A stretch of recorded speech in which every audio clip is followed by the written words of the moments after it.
Faire le plein de l'actualité minutieusement traitée par notre service.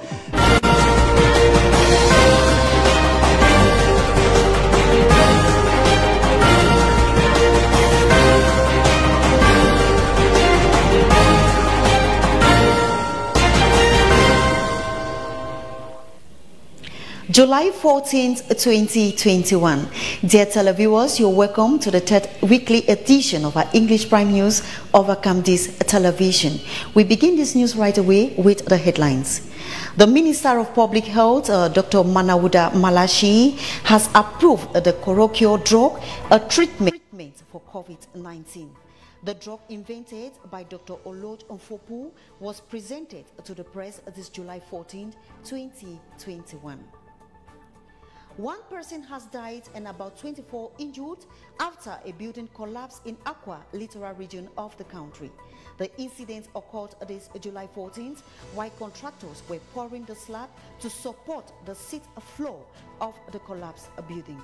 We begin the news with this. The Minister of Sports and Physical Education, Professor Narcisse Moele Kombi, has effectuated a visit to the Olembe Sports Complex, and at the end of the visit, it was confirmed that the site will be ready by the end of August this year.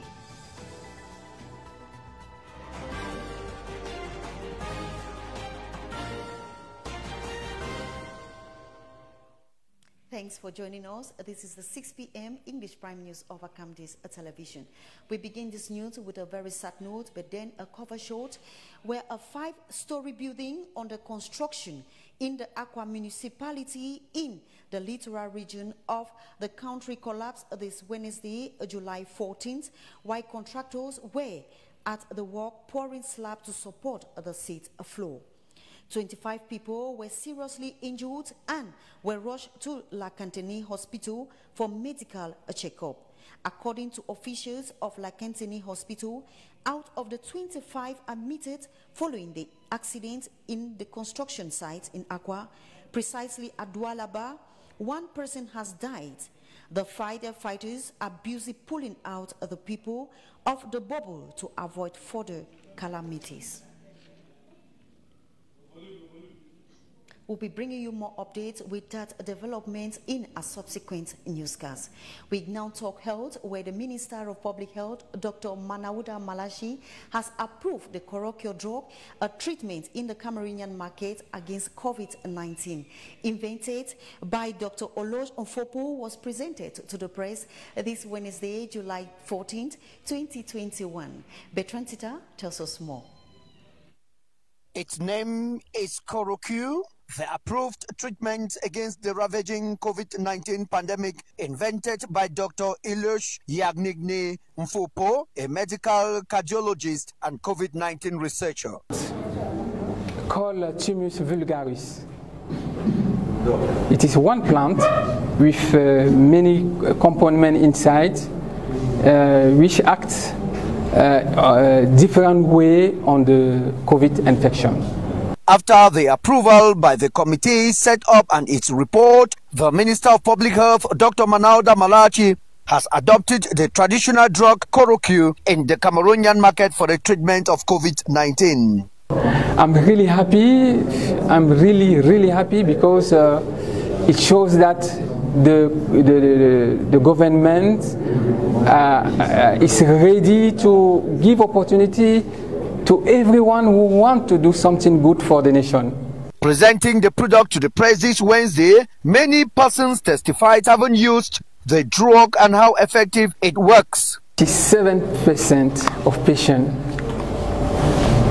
with COVID at moderate, at low or the moderate stage of COVID are cured.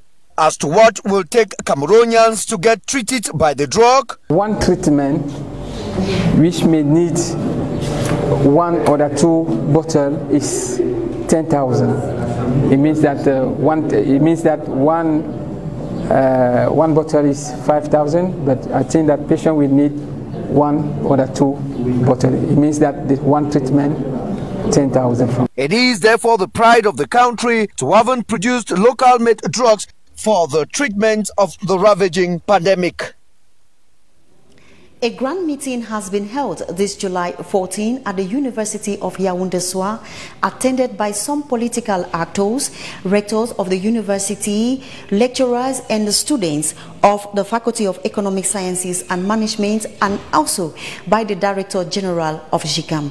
Objective was to discuss on how to boost the economy, involve the students to make Cameroon a green economy in a post-COVID-19 sector. Camdis Television was present. Let's have details in the following report.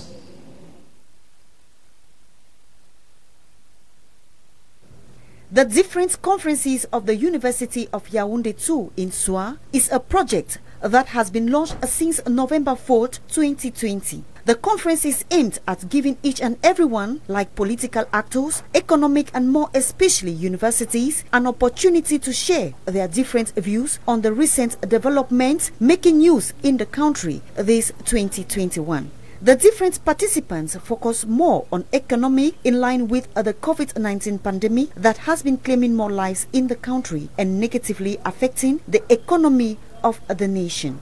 According to Professor Desiree Avom, a university lecturer, this is a very important aspect because it touches at the same time demands and offers when studying economic crisis. From the start, either it is a crisis of demand or a crisis to offer. To this professor, it could be during inventions that disturb production processes and greatly affect the production, contributing to economic crisis. Unfortunately, Cameroon is faced with brutal crisis automatically affecting the demand. The meeting that lasted for about an hour and 30 minutes, the president of GICAM focused on the shortages of organizations in charge of closely following up local enterprises, sales of their products, and valorizing the different goods made in Cameroon. Celestine Atawamba, president of GICAM, reiterated that it is very necessary to develop economic patriotism between producers and consumers. He emphasized that Dangote of Nigeria is very popular and known because the government of Nigeria is the brain behind his success. The problem of training young university Cameroonians was brought up on the table of discussion. There is high need to help these youths who shouldn't rely only on the certificates acquired upon graduations from school. In this light, strategies to make this a reality in building the capacities of these youths should be more of practical than theoretical. The President of Nigeria, Muhammad Buhari, has granted audience to the Minister Delegate in charge of cooperation with Commonwealth, His Excellency Felix Mbayu, Special Envoy of His Excellency President Paul Biya. He was carrying with him a sealed message from the head of state. He was received at the Aso Rock, a villa in Abuja, that is the Nigeria's headquarters. In the following report, Bertrand Tita will be telling us the relationship between these two countries. Let's listen to him. Bearing a special message from the head of state, Paul Biya, the Minister Delegate at the Ministry of External Relations in charge of cooperation with the Commonwealth, Felix Mbayu, was warmly received by the Nigerian President Muhammadu Buhari at the Aso Rock Villa in Nigeria's capital city, Abuja. Aimed at strengthening the relations between Cameroon and Nigeria, Minister Felix Mbayu presented a sealed letter from the head of state to his Nigerian counterpart. In strict respect of the ravaging COVID-19 pandemic, both personalities discussed the cooperation ties between the two neighboring countries. Worthy of note is Ambassador Zubairu Dada, Minister of State at the Ministry of Foreign Affairs in Nigeria, was received in audience by the head of state, Paul Biya, on May 21st, 2021. The imagery, who was bearing a special sealed message from President Muhammadu Buhari of the Federal Republic of Nigeria, underscored the long-lasting friendly relationship between both nations. This explains why the head of state has dispatched a special envoy for the same purpose. Apart from the fact that Cameroon and Nigeria have artificial boundaries instituted by the colonial masters, both countries share so much in common. Whatever affects Nigeria affects Cameroon by extension and vice versa. Steps that we should take in terms of projects and areas where the industrialization, including education and training of local forces, of local workforce, could be developed. The mining sector in the country has been earmarked by the delegation as a top priority sector for investment. We have several companies who are involved in exploration of the potential for natural resources, for the mining itself, for rare materials. We also do have companies who are involved when there is something found. I mentioned that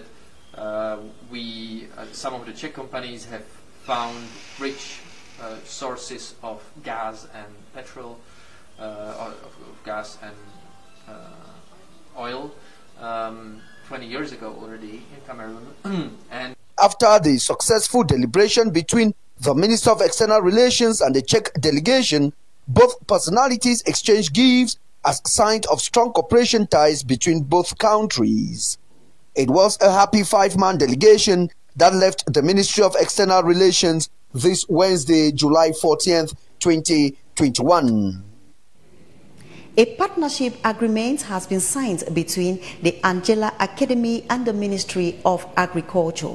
The signing was presided by the Minister of Agriculture and Rural Development, Gabriel Bairobi, with objective to promote vocational training and empower youth in the agro-pastoral sector. Geraldine Nasi, listening to her.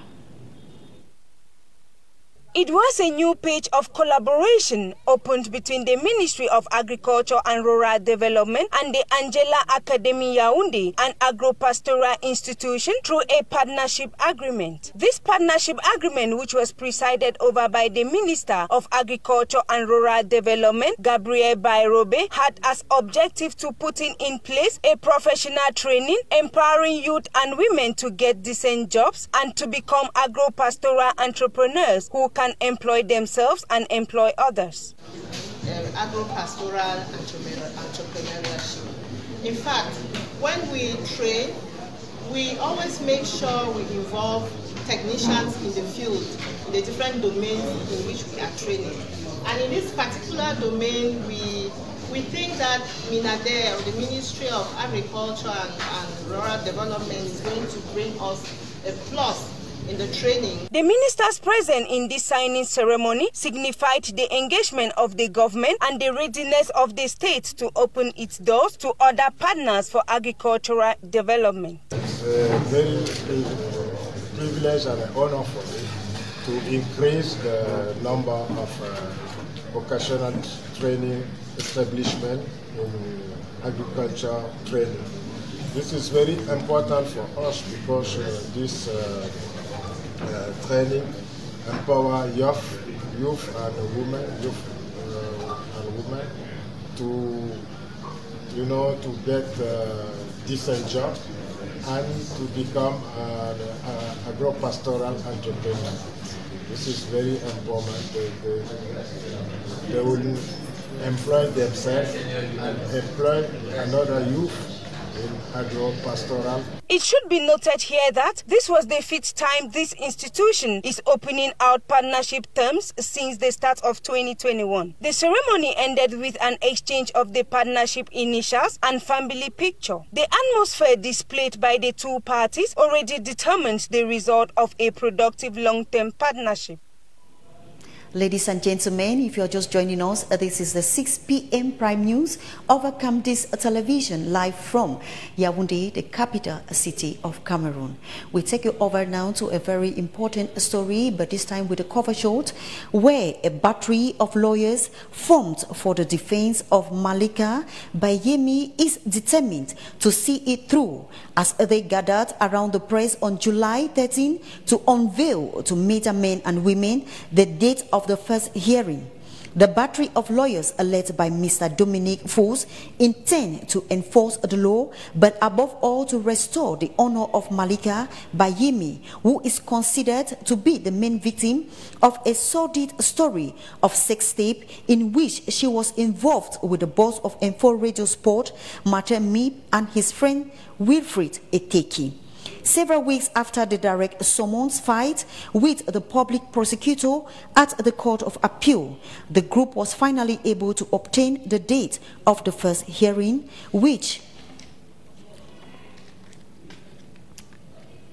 we'll be bringing you more updates in a subsequent newscast. We take you now over to our sports page, where the Minister of Sports and Physical Education, Professor Narcisse Moelle-Kombi, has effectuated a visit to the Olembe Sports Complex. The inevitable visit was quite a positive one, as assurances have been made that the sports complex will be completed by the end of August this 2021.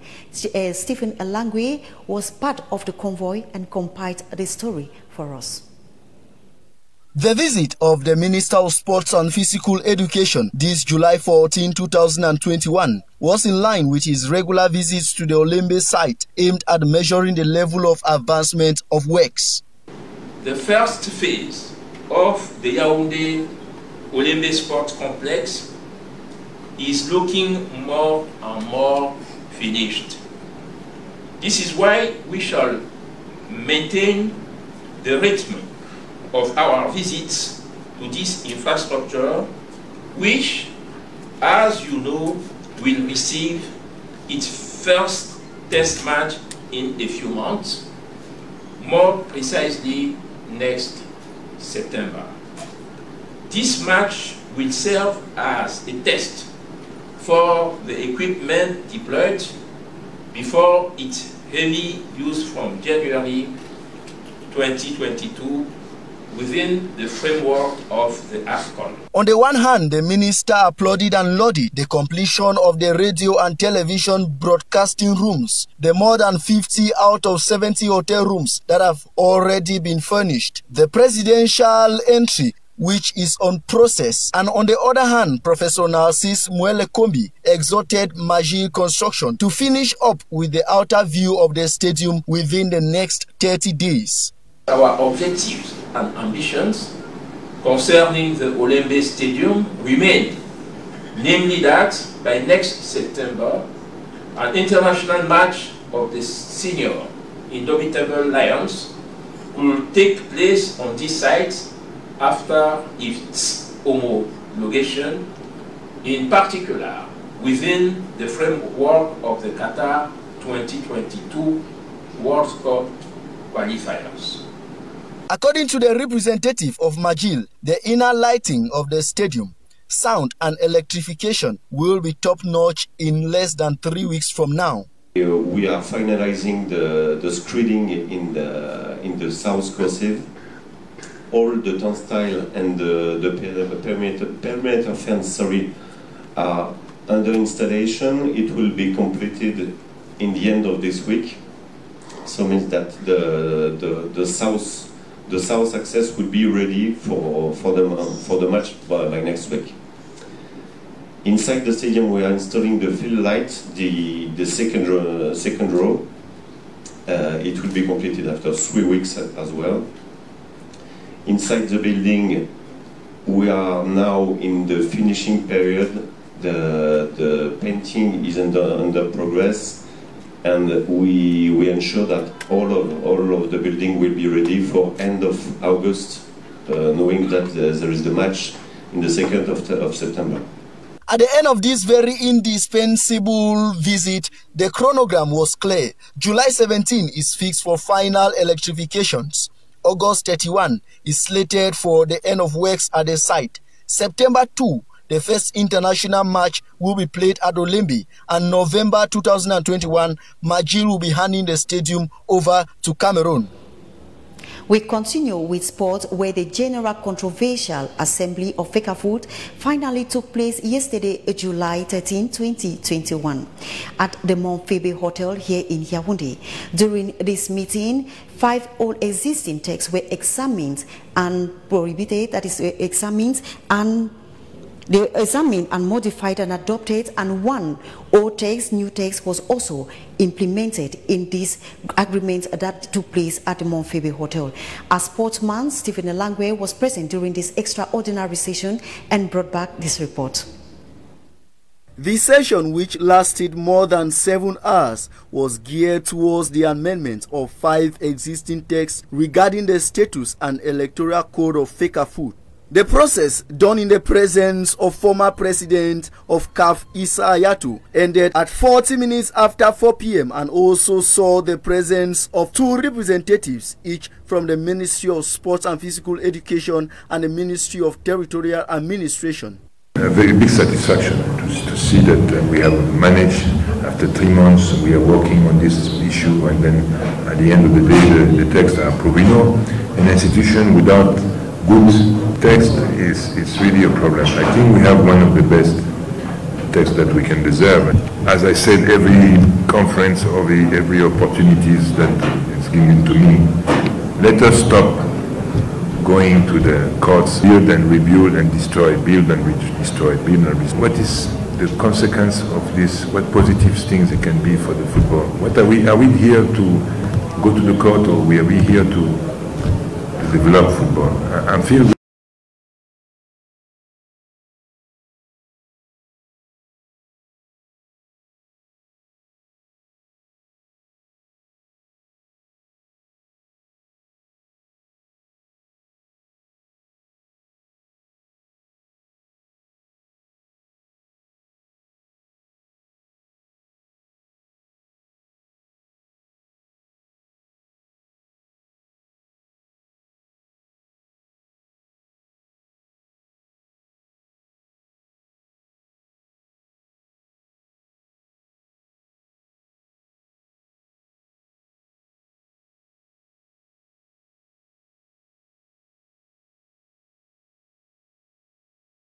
the people who are just want to play football. They don't want something else. Play football. Fcfa is taking a new turn on newsstands from the General Assembly dated July 13, 2021. Complex, and at the end of the visit, it was confirmed that the site will be ready by the end of August this year. Thanks for being there. It has been a pleasure. Do not go away. More interesting programs will be yours over Camde's television. Have a blessed evening.